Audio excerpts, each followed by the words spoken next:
রাশিয়ায় যুদ্ধের ময়দানে মৃত্যুর মুখোমুখি দাঁড়িয়েও একজন যোদ্ধা স্মরণ করছেন পরমেশ্বর ভগবান শ্রী নৃসিংহদেবের নাম। অস্ত্রের শব্দের মাঝেও তার কণ্ঠে ভেসে আসে প্রার্থনা, ভক্তির কীর্তন আর অগাধ বিশ্বাস।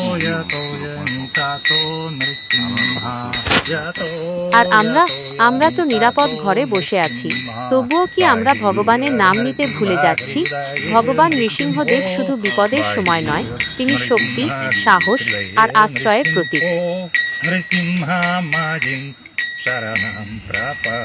চলুন আজ অন্তর থেকে বলি, জয় ভগবান নৃসিংহদেব, জয় নৃসিংহদেব।